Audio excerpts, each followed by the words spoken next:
and welcome back to Dinner Date with Abby. And Tyler. And today, what do we have? We have a little bit, so it's just kind of Instant Pot, short ribs and potatoes. It's like a little pot roast type deal. And meat and potatoes. Yeah. Go wrong with that. And tonight we're talking about... Yeah, we're going to talk about food, you know. The thing the that centralized theme around our podcast. We're just gonna talk about different experiences we have with like family recipes or experiences that we've had that have been meaningful. Yeah, or fun or yeah. So yeah, just some food stories that we have. Yeah. So why don't you start? I know you have more meaningful like recipes and things in your family. I have a lot of funny stories and things like that. Yeah, so and I want to eat first tonight.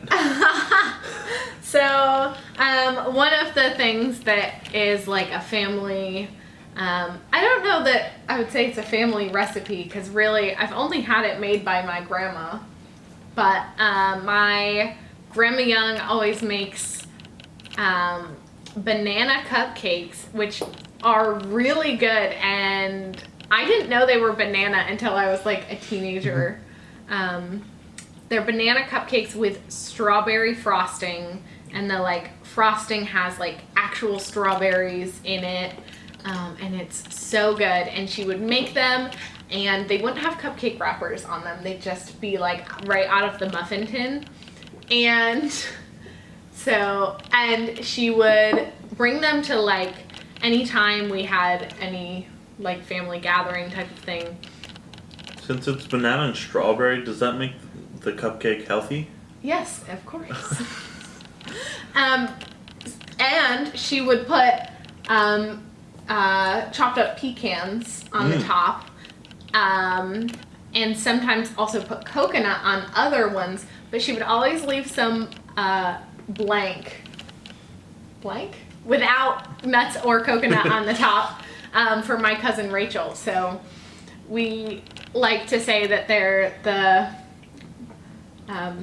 grandma's cupcakes with the pecans and coconut on top, except some with nothing for Rachel. It has a very long title in our family. And so I remember you saying that you didn't know about the banana in them until she showed you. Yeah.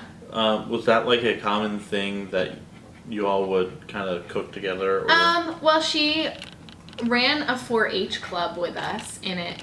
So I don't know if it was during 4-H or if it was, I kind of feel like it was during 4-H or for a 4-H something project that she taught me, and I think Lydia was there, my sister Lydia was there for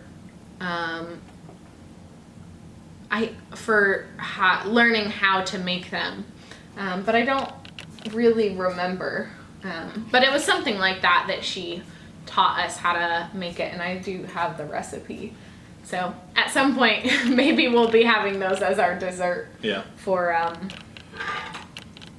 our dinner date. Awesome. I will gladly have just a dinner date of desserts. That would be fantastic. That is a great idea. And then we can do this whole thing again with desserts.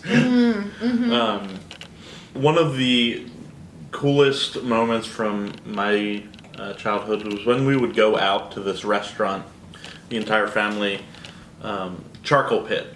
It's kind of like this sports bar type atmosphere. It had like pool tables and sports games on all the time.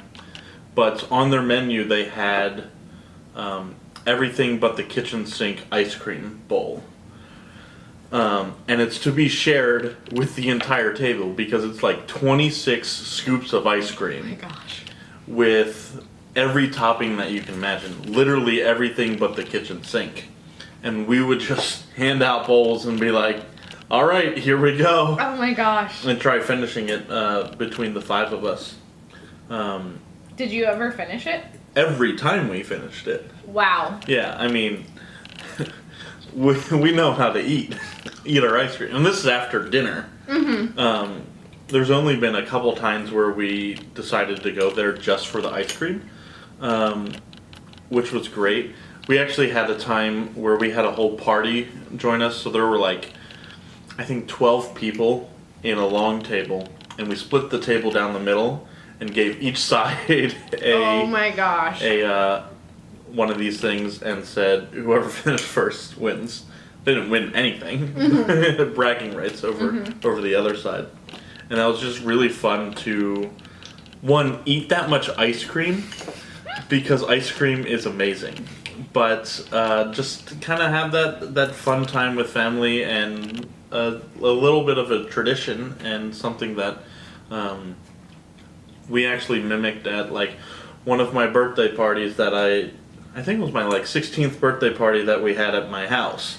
We would just, okay, here's ice cream, and just dump everything in and try to finish it. So that was a really fun time, and one of the most fun times that I remember regarding food. So yeah. So my next story is not as funny as that, I guess. But my other grandma, I have a few like food memories with Grandma Warner.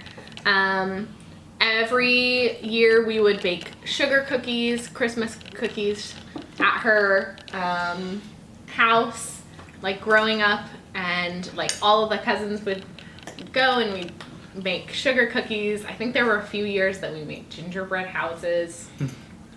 And that was so much fun, cutting out the cookies and stuff. And when we were like cleaning out her house and stuff after she died, we each got a bag of her, like a little baggie of some of her cookie cutters, and with a copy of the recipe written in her handwriting. So that's like such a special memory, and now like we'll be able to do that with her things with our children. And sometimes we would go to her house like after school, or we would have cousin sleepovers at her house, and she always had this specific type of juice that just tasting it just like takes me back. It's like pineapple banana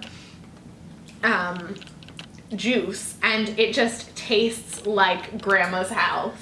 And it like makes my heart so happy when I have it. And she also would always have animal crackers with the juice. So you'd go and you'd get juice at Grandma's, and you'd get animal crackers, and it was always just a special time. Yeah. I like how a lot of, and I got to experience this a lot when I lived with your family during the lockdown of the pandemic, that beginning part, is just kind of that tradition of passing things down and doing it a certain way. And it was just interesting to see, and kind of fun to be a part of, just reading some of these recipes, going through the recipe book, and experiencing like the lemonade that you grew up with, just that homemade lemonade. And it's really fun to hear you talk about it and experience it that way. I think one of my brother and I are very competitive, into my next story. And so through our teen years, when we had quite big appetites as teenagers, we would compete to see who would finish their food first. I would win just about every time, until we went to the Hard Rock Cafe in Niagara before my senior year, on a family trip. We went to Niagara Falls. That first night we were there, I ordered like a half-pound burger, an order of onion rings beforehand, and we got mozzarella sticks, and I had a couple sodas at that time. I could not finish my burger. So it was, and that was the one time that my brother beat me in finishing. And he holds it over. He to this day he continues to hold it over me, even though I have redeemed myself over and over and over again at different restaurants that we've gone to. But the one challenge that I have done that he hasn't was at it's called Cheeseburger. It had a couple chains along the Delaware, Pennsylvania area. Okay. And they had this challenge. It was a pound burger. A pound. It was huge on two giant buns. It was a single patty too, so it was like this big. And I had a side of onion rings and a milkshake before. Oh my gosh. And I finished it. I felt awful. I'm sure you did. Awful. I can't even imagine. Thought I was gonna puke. I didn't. But I got my picture taken. I have a picture on my phone from it. Me just like grimacing afterwards, like, but it's kind of like these challenges and competing and kind of having fun that way and just interacting with my siblings. And I mean, Emma stands no chance. That's what you think. Emma has her own stories where at the age of like 6, she was ordering steaks. Oh yeah. Like 12-ounce steaks from these restaurants, and the waitresses would just look at her like, "Are you kidding me?" And my parents would be like, "Yes, that's what she wants," and she would devour it. So she can hold her own. But it's kind of just fun to have these kind of memories surrounded around food, because so much of our lives is food, and what our family traditions kind of revolve around food, whether that's like if you're brought up on like frozen dinners, which we did a lot, or a lot of homemade dinners since you're on a farm, or setting a specific time where you would actually have dinners, sit-down dinners with everyone. Or maybe it was some people are brought up and it's just kind of eat when you can, because that's just how they were raised and how it was. So speaking of frozen dinners, I have a story about frozen dinners. So yeah, growing up, almost everything that we ate was homemade, down to the bread we made sandwiches with. So we did not have frozen food much at all, except ice cream. We didn't make our own ice cream very often. But when my parents would have to go to like a conference or a meeting at night, when we were kids, we would get to have fish sticks and curly fries, frozen fish sticks and frozen curly fries. And it was always so special because we never like got to eat those things normally. Yeah. And it was something that we could make as kids. And it was always so special to be able to have frozen fish sticks and curly fries. Which is the exact point I was trying to make, because I hated frozen fish sticks because I just wanted a homemade meal or something that wasn't necessarily frozen on like a Friday night, or something that was faster than just frozen fish sticks. So it's funny to kind of like balance or compare how we even treat that in our minds. So yeah.